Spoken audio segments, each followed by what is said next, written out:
Jesus said, "Come and see." Good morning. Welcome to 755 Live, about 5 minutes of what Jesus said. We are on day 2 of our 260 Bible plan that just started all over for 2022, where Jesus said, "Come and see," in John 1:39.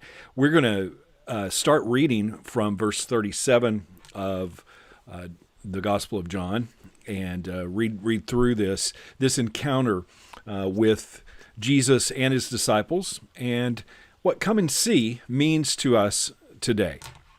So we will begin in verse 37 of John 1, when John's 2 disciples, and this is John the Baptist, his disciples, heard this. They followed Jesus. Jesus looked around and saw them following. "What do you want?" he asked. And they replied, "Rabbi," which means teacher, "where are you staying?" "Come and see," he said. It was about 4:00 in the afternoon when they went with him to the place where he was staying, and they remained with him the rest of the day. Now, putting this in context, the phrase "come and see" occurs twice here in John 1. What we just read, when 2 curious disciples of John the Baptist asked Jesus where he was staying, and Jesus said, "Come and see," in verse 39. And then after spending the day with him, Andrew found his brother, Simon Peter, and brought him to Jesus. And we'll read that in a minute in verses 40 through 41. And then later, Philip told Nathanael he had found the Messiah. And to Nathanael's skeptical reply, Philip didn't argue with him. He just said, "Hey, come and see." So let's pick this up in verse 40 here. Let me get back to that.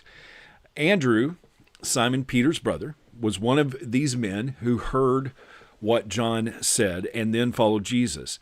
Andrew went to find his brother Simon and told him, "We have found the Messiah," which means Christ or anointed one. Then Andrew brought Simon to meet Jesus.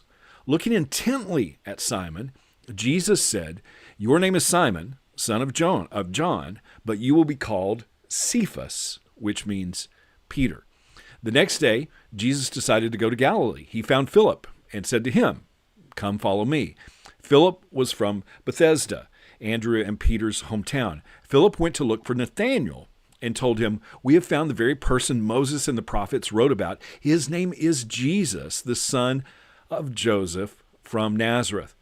"Nazareth," exclaimed Nathanael. "Can anything good come from Nazareth?" "Come and see for yourself," Philip replied. And as they approached, Jesus said, "Now here is a genuine son of Israel, a man of complete integrity." "How do you know about me?" Nathanael asked. Jesus replied, "I could see you under the fig tree before Philip found you." Then Nathanael exclaimed, "Rabbi, you are the Son of God, the King of Israel." So we see here where Jesus first engaged some brand new potential disciples with "come and see." And then we see that being carried out almost instantly. This wasn't a training process. They didn't go through Disciple 101, but almost instantly went out and told others.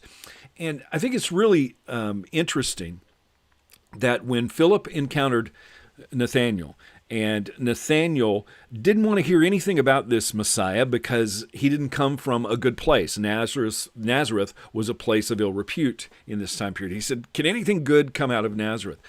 And Philip didn't try to argue with him. He didn't try to convince him. He just directed him to encounter Jesus. Come and see. And that's what we are called to do as disciple makers. And we don't have to go through all the training. Now, I'm not saying that training isn't important or that we shouldn't continue to grow. The Bible tells us to study to show ourselves approved. But disciple making starts as simple as come and see.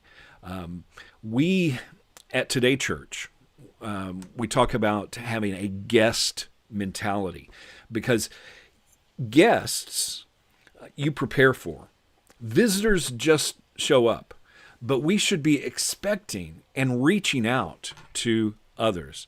Why? Well, our vision. We love God and we love people. Everything is an outreach. Everyone has a place. And you never argue anyone into the kingdom. We need to point them to Jesus. And it's as easy as come and see. That's what Jesus said. Jesus said, come and see. How can we put that into action today?